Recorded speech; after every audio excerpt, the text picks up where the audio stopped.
2022년 1월 4일 일본 시즈오카현 시즈오칸 남남동쪽 959km 떨어진 해역에서 규모 6.3의 지진이 발생했습니다. 뿐만 아니라 2021년에도 일본에서는 크고 작은 지진이 이어졌습니다. 연말 분위기가 한창이던 지난해 12월 29일에는 도쿄구 23구를 진원지로 하는 진도 3.5의 지진이 발생했습니다. 이를 눈여겨봐야 하는 이유는 2000년 이후 도쿄 인근의 지바현 북서부에서 진도 3 이상의 지진이 40회 넘게 발생했지만 도쿄 23구를 진원지로 하는 진도 3 이상의 지진은 6차례밖에 관측되지 않았기 때문입니다. 그렇기 때문에 지난 12월 29일에 발생한 지진이 매우 의미심장합니다. 화산 분화에는 반드시 전조가 있습니다. 느닷없이 폭발하는 것이 아닙니다. 통상적으로 분화 1개월 전에는 전조가 나타납니다. 바로 지진입니다. 현재 후지산 지하 20km 지점에는 마그마가 대량으로 고여있는 마그마류가 있습니다. 마그마가 움직이면 마그마류 상부 지하 15km 지점에서 작은 저주파 지진이 일어납니다. 저주파 지진으로 마그마 유동성이 높아지면 더 강력한 진동을 일으키는 고주파 지진이 발생합니다.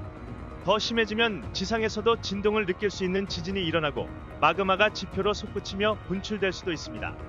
일본 기상청에 따르면 후지산 분화에 대한 내용이 기록되기 시작한 781년부터 2022년 현재까지 후지산은 총 17차례 분화했다고 합니다. 가장 최근 폭발한 것은 1707년으로 약 300여 년 전입니다. 이 때문에 다음 분화가 언제 발생해도 이상하지 않은 상태라고 일본 기상청은 전하고 있습니다. 2020년 8월 14일 일본 도쿄섬에서 남쪽으로 약 1000km 떨어진 곳에 위치한 화산섬 니시노시마가 거대한 연기를 내뿜으며 분화한 적이 있습니다.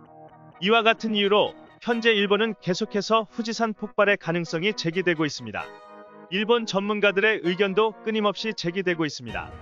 도카이 대학 해양연구소의 나가오 도시야스 객원 교수는 거대 지진 발생 이후 수년 이내에 주변에서 큰 분화가 발생하는 경향이 있으며 2011년의 동일본 대지진 이후 일본 각지에서 화산 활동이 발생하고 있다고 지적했습니다.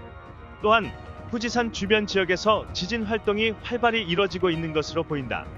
가까운 장래에 분화가 발생해도 이상하지 않다. 올해 발생할 가능성도 제로는 아니다. 가까운 장래에 분화하는 것은 화산학자 100명 중 100명이 동의하는 대목이라고도 밝혔습니다. 시마무라 히데키 무사시노가쿠인 대학 특임 교수는 야마나시현 동부에서 발생한 지진은 후지산 마그마의 유동 때문에 일어난 것이라며 화산 폭발이 가까워지고 있는 것으로 생각할 수 있다고 했습니다. 초거대 화산 폭발로 일본 국민 1억 2천만 명이 사망할 수 있다는 연구 결과가 나왔습니다. 10일 일본 아사히신문 계열 주간지인 아에라는 다스미 요시유키 일본 고베대 명예교수의 연구 결과를 보도했습니다. 다스미 교수팀은 규슈 중부에 2만 8천 년 전 일어난 아이라 단자에서 발생한 규모 8.3과 같은 규모의 분화가 일어날 경우의 피해를 산출했습니다. 연구 결과 규슈에서 이런 규모의 분화가 다시 발생하는 경우 규슈 전역이 2시간 안에 화쇄류와 화산재에 뒤덮이게 되며 이로 인해 700만 명이 숨지는 것으로 나타났습니다. 이후 다스미 교수는 하루 안에 4천만 명이 50cm가 넘는 화산재 피해를 입게 돼 1억 2천만 명이 사망할 것이라고 전망했습니다. 다스미 교수는 초거대 분화는 언제 일어나도 이상하지 않은 재해라면서 이대로는 일본이 소멸할지도 모른다고 말했습니다. 게다가 화산재는 물에 젖으면 전기를 통하게 하는 성질이 생기는데요. 이때 누전이 발생하는 것입니다. 실제로 2016년 10월에 일어난 구마모토현의 아소산 분화 때는 분화 후 비가 내리면서 2만 9천 가구가 정전된 바 있습니다. 또한 화산재는 매우 무겁습니다. 철근 콘크리트 건물이라면 몰라도 목조 주택은 쌓인 무게를 견디지 못하고 붕괴될 위험성이 매우 높습니다.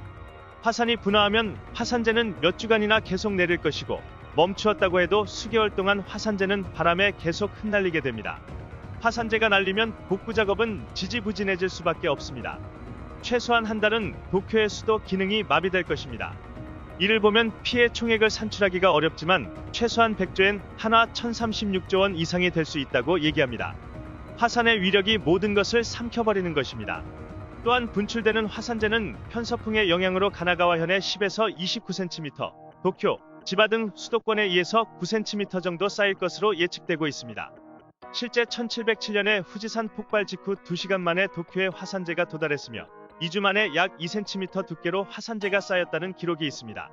후지산 화산방재대책협의회는 화산재로 인한 대규모 정전 사태도 경고하고 있습니다. 화산재로 인해 발전소가 작동을 멈추면서 컴퓨터나 스마트폰과 같은 정밀기기 사용도 어려워질 수 있다고 지적했습니다.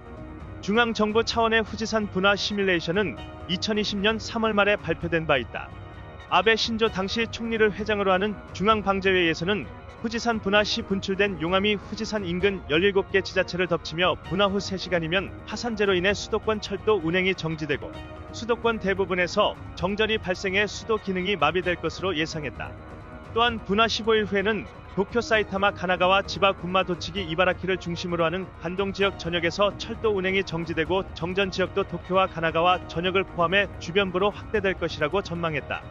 이에 따라 중앙방재회의에서는 도시 기능이 집적돼 있는 지역에서는 화산재로 인해 일상생활 및 경제활동이 계속되기 어려운 점을 전제로 대응을 검토할 필요가 있다. 고 지적했다. 후지산 인근에서 강도 높은 지진이 빈발하자 일부 기업은 긴장하며 후지산 분화에 대비하는 모습을 보이고 있습니다. 미쓰비시 계열의 미쓰비시 지소 도쿄역 근처에 위치는 후지산 분화 이후 도쿄에 도달하는 화산재에 대비한 가이드라인을 작성했습니다.